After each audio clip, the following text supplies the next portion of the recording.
The courtrooms across our country are meant to deliver justice.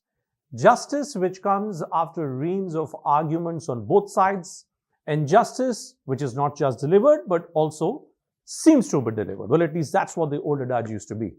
Hello there, I'm Bhupendra Chaubey here on the Squirrels.in, and today we're going to go deep into the story of India's judiciary. Why is it that all these newspaper headlines that you would have been seeing where a judge at the Allahabad High Court is now being reprimanded to this extent that the Supreme Court has had to step in and ask a judge who failed to make a distinction between what was a civil suit and what was a criminal case?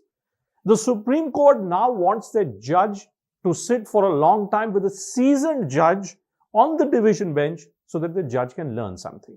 My question is, this particular piece of judgment at least came out into public domain. What about the other cases in which this learned judge of the Allahabad High Court would have made similar atrocious statements, bizarre comments, bizarre observations? And frankly, it's not just the High Court. Even in the Supreme Court, sometimes certain comments have been made, either as observations or as part of a verdict, that it often ends up leaving a person wondering as to, has justice been delivered, or in the garb of justice is something else being delivered? The rot across the judiciary runs much deeper. Starts from the top on certain occasions and then goes down right at the bottom end. Let's look at the judiciary's handling of crimes against women. Shocking remarks that have been made, rulings that would only end up wounding. Let's expose why victims are often left in the shadows and the public ends up only raging. Brace yourselves for a journey into India's courtroom controversies and something which will really shock you. In courtrooms meant to protect, words have now become weapons. Judges across India are delivering remarks that sting survivors and enrage the public. In 2022, the Supreme Court commuted a death sentence for the rape and murder of a 4-year-old, proclaiming every sinner has a future. The Bombay High Court in 2021 insisted sexual assault needs skin-to-skin contact, a ruling that was later struck down. In 2020, the Madhya Pradesh High Court ordered a molester to have his victim tie a rakhi on him. This obiter dicta, side remarks, not binding, this is what ends up casting long shadows over justice. Just picture this for a moment. The Karnataka High Court in 2020 declares it is unbecoming of an Indian woman to fall asleep after being raped. The Delhi High Court has repeatedly said no injuries, well, no rape. These comments aren't just insensitive.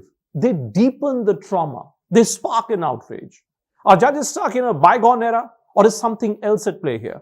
When words wound deeper than the crime, justice ends up becoming the victim. When judges play poetry at victims' pain, justice takes a backseat to infamy.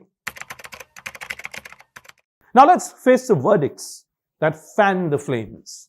High courts across India have handed down rulings that seem to shield perpetrators. In 2021, for instance, the Bombay High Court decided that kissing on lips or touching private parts is not an unnatural offense.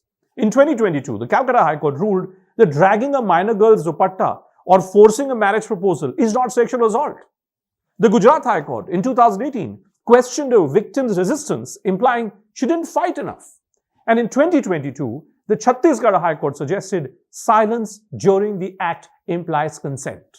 These judgments, often rooted in technicalities or outdated views, they end up shattering our trust.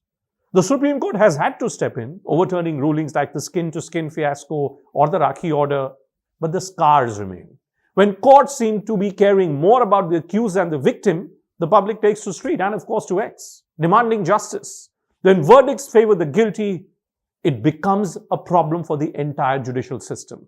When courts let molesters waltz free, the scales of justice end up tipping towards travesty. The rot runs much deeper, folks, than remarks and rulings. It's actually in the system itself.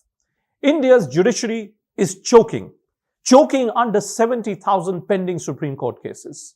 Some reaching the top are so frivolous that they should have been tossed out of the trial court itself. The appellate process, meant to ensure fairness, lets weak cases clog the system, delaying justice for rape survivors. The Jharkhand High Court's 2020 claim that a delay in FIR weakens the case just shows how technicalities often let perpetrators slip through.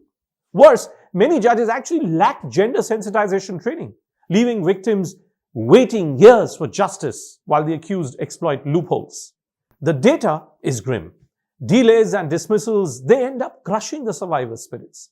We need faster courts and we need better trained judges. When justice crawls, victim pays the price. When courts drown in paperwork, justice sinks in a sea of delays.